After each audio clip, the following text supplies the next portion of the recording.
All right, today we're looking at the 1zpresso Q Air hand grinder. And I'll tell you up front, there is a lot about this grinder that just scratches so many little itches that I have. Number one, it's super cheap.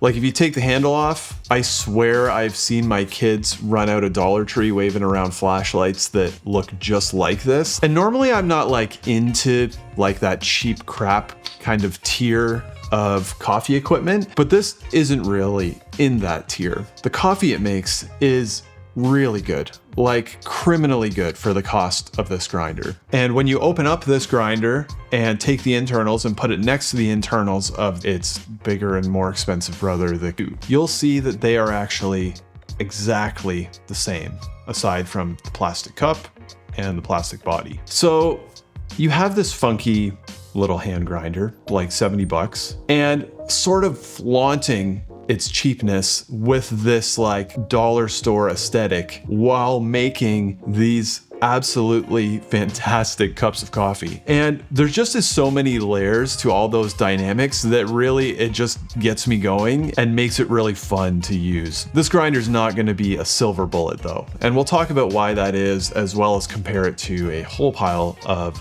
other grinders and hopefully answer the question whether or not you should consider it. This grinder was sent to me by the fine folks at Rogue Wave Coffee in Canada. The whole crew there is fantastic. And I'm going to be brewing today a Wilton Benitez Sudan Rumé by them, which is a very nice coffee. And we'll get into the specs of the hand grinder shortly, but basically like any other hand grinder, you put the coffee in the top. I've got 15 grams weighed out. You put the lid on, you adjust the grind setting with a little clicker down here, put your grind cap back on and start grinding. And after about, just over 30 seconds of, not terribly difficult grinding, you will have a nice little cup of coffee grounds for your pour over coffee. Now, just while we're brewing here, nice portable coffee hand grinders have not always been a thing. You see, at one point there were very few options for portable hand grinders. You would see a lot of people using these Hario hand grinders, which were, they were very portable, but they weren't necessarily the best for grind quality, especially by today's standards. And then this one grinder went, let's say, viral amongst the enthusiast community. And that grinder was the Comandante C40. It was also very expensive, coming in at around 300 bucks. And the coffee that it made was a lot better than the Hario grinders available at the time. And after a couple of years of really dominating that market, you started to see other grinder manufacturers trying to get in on some of that mojo, offering grinders that did something pretty comparable, but at a lower price. And the Q Air is one of those hand grinders. Let's see how this tastes.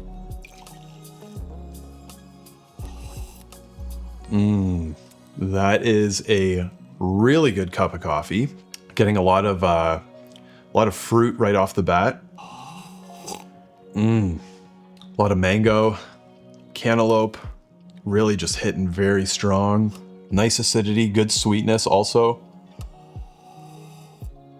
That is a really good cup of coffee. And again, the fact that you can take this grinder that looks like it has absolutely no right to produce a decent cup of coffee, with this plastic vibe going on, and have a cup of coffee that is this good is just super satisfying. I think I'm gonna take another sip here. Okay.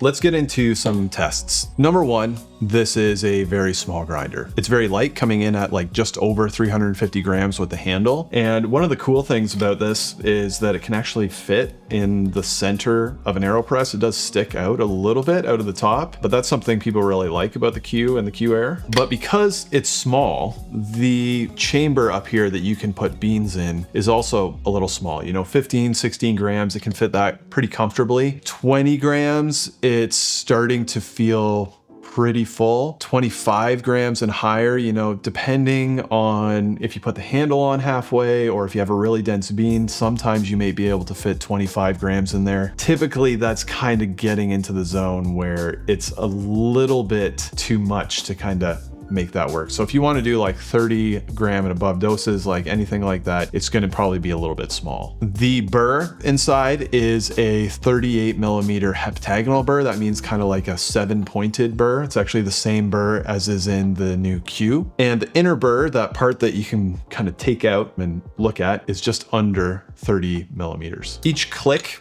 in here is about 25 microns worth of adjustment, so that's more than enough for dialing in a really good pour over. We'll come back to that adjustment. Espresso, technically this grinder can produce espresso. You know, that 30-35 seconds to grind a pour over, that turns into just over a minute to grind espresso, and you really feel like you are working for that minute. It also comes with this like rubber band to improve grip. I find it's not really needed at all for doing pour over, but when you're doing espresso, you really feel like it's twisting around in your hand and you want to put that rubber band on. Once you get through the grunt work of actually grinding up the espresso shot and you go to pull, dialing in the sweet spot can be like a little bit tricky. I was finding on the very fine end, I was getting like 5-second differences in shot time between clicks. More often that would kind of balloon up a little bit to, you know, 7 or even 10 seconds difference in shot time. When you're really trying to fine tune espresso, you know, you want to be able to adjust the time between like 1 to 3 seconds in a perfect world. So with this grinder, you got the bad experience of using it for espresso and then not quite the ability to fine tune to the degree that you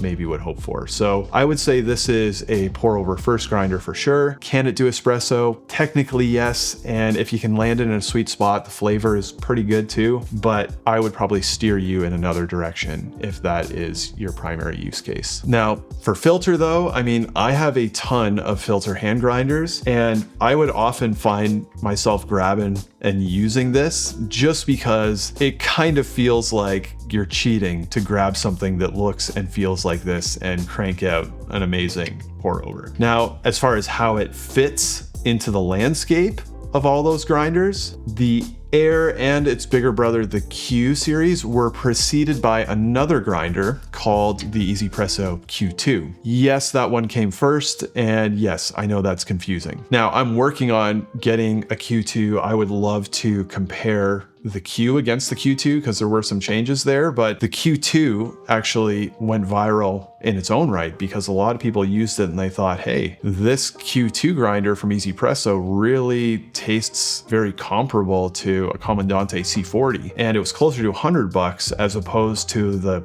you know, $300-ish C40. Now, a lot of people kind of seem to prefer the original Q2 burr, but that's not to say that this burr isn't also really great. I was actually really impressed by this grinder overall. I lined it up against several more expensive grinders, and it was almost shocking how the cups compared to some of them. It is not really like a high clarity grinder, like a grinder like the Pietro or the 1zpresso ZP6. It's going to give you a little bit more rounded, a little bit more blended, a little bit higher body cup of coffee than that high clarity type of grinder. Compared to the 1zpresso K Ultra, 1zpresso's kind of like flagship all around grinder, I found the profiles were kind of similar in some ways. I did find the K Ultra to be clearer, a little bit better defined, a little bit more acidity forward than this grinder, and the mouthfeel was definitely a lot smoother. This one, I found it had a lot more of a,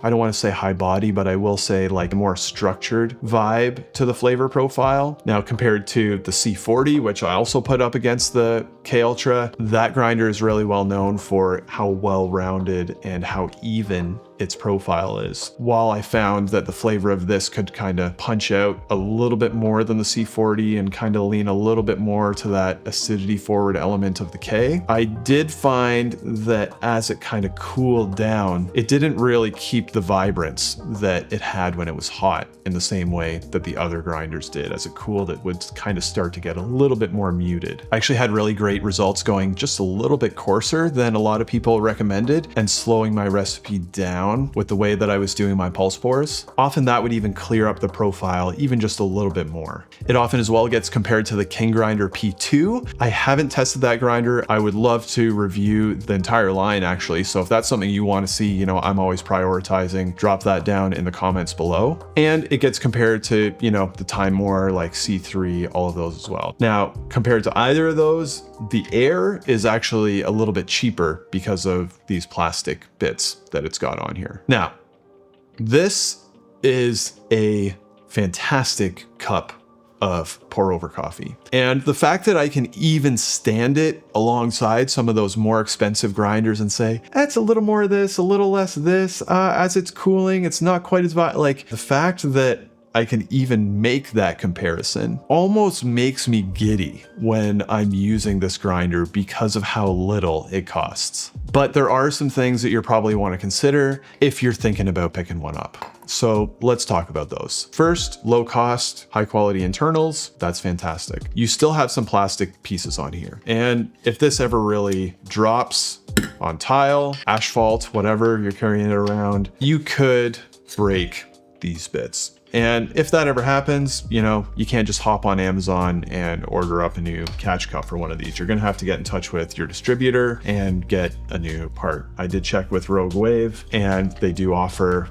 replacements, but it's not listed as a regular product on their website. That's a minor thing. I did find that because of the design of the threading on this catch cup, it took me a while to get the knack of rethreading it, and I would kind of cross thread it from time to time. Also, the adjustment mechanism down here. You know, a lot of people seem to prefer the exterior adjustment that you're starting to see on more and more grinders, like the Timemore S3 or the 1zpresso K Ultra. That's a little bit more complicated and expensive to implement. So this is like a bit of a cost savings thing. I do get why it is not an exterior adjustment and why they opted to go with the internal adjustment here, but the way they implemented it, it's kind of confusing. You have 30 clicks per revolution, and that's broken up between 10 numbers, which means there's 3 clicks between each number. On top of that, often depending on how you're doing your pour over, you'll really find yourself going more than a full revolution around the dial as you're adjusting the clicks. So you end up remembering grind settings with kind of this 3-number system. The first number is the number of revolutions, 0, 1, 2 typically. Then your second number is the number that you actually can see around the dial here, you know, 0 to 9. And then the third number is the number of clicks between each number, which is 0 to 3. So it's a little confusing. In the beginning, you know, when you're looking up and you're seeing, oh, this grind setting should be like 183. And you're like, what is that? It's just a little confusing. The K Ultra has 10 numbers and 10 steps per number. That makes sense to me. This, you do adapt to it, but it's not as intuitive. And for owners, this is actually really important for you to know. Anytime you take this burr off, you know, to clean it out, or, you know, for whatever reason, maybe your kid takes it off or whatever, and you put it back together, depending on which way you put the burr onto the slotted shaft, the 0 will either end up at 0 or it will end up halfway around the dial at 6, which throws all your settings off by 6 whole numbers, 15 steps. Definitely not ideal. The first time this happened to me, it really caught me off guard. I thought, oh, my settings all of a sudden are way coarser than I thought they should be. How did this happen? And it took me a while of, you know, taking the burr off, flipping it around, putting it on different ways to figure this out. So here's my suggestion to you. Every time you take that burr off, you put it back on, 0 your grinder all the way as tight as it'll go, and make sure that the little dot on this mechanism here is lined up to the 0. If it's lined up to the 6, take it off again, turn the burr 180 degrees on that shaft. It'll only go in one of 2 ways, and then tighten this thingy down again. And at that point, it should be at 0. If you've had some miscues with your grind sizes, that could be what's going on. And again, the capacity is a little tight if you're looking to do larger doses for your hand grinding. You know, I think that's just part of the small compact design. It kind of is what it is. Overall though, I feel like that is like really nitpicking at a grinder that costs $70. So if you're like, he's really nitpicking here, I think that's fair. And I always point out cons about a certain thing, because if you're out there considering it, I want you to know everything about that thing that you might find annoying once you actually have it in your hands. The cups are excellent, especially considering the price. The fact that I can put it up against these much more expensive hand grinders and kind of even do any kind of comparative tasting and feel like it's not seriously deficient, that is pretty impressive. And not only that, but it does that while it's kind of flaunting this dollar store aesthetic that it's going on in just this very satisfying way. You know, Sarah and I, our friends ask us all the time, you know, like, hey, I know you got this channel that you do. I'm thinking about getting into coffee a little bit more. I don't want to spend a lot of money. What do you recommend? And this grinder is going to be a very easy recommendation for us. Gifts, it's also a great idea. If you got a coffee person, you know, maybe they're dealing with, you know, 5-10-year-old hand grinder and they're just making it work, or they're looking for something portable and you don't want to spend a ton of money, but you want to get them something high quality. It's a really great option. If you love my videos, please subscribe to my channel. I love geeking out on this stuff, and that's the best way that you can support me making more of these things. And do let me know what you think of the Q Air down there in the comments. I would love to know your thoughts, if this is hitting the sweet spot for you value-wise, or if you might consider something else. And if so, I would love to know what that is. I hope your next cup of coffee is fantastic, and we'll see you next time. Man, that is so good. Can I have that? Yeah, you gotta try this. Here you go. How is it so good? It's like criminal that a grinder that cheap will make a cup of coffee that good.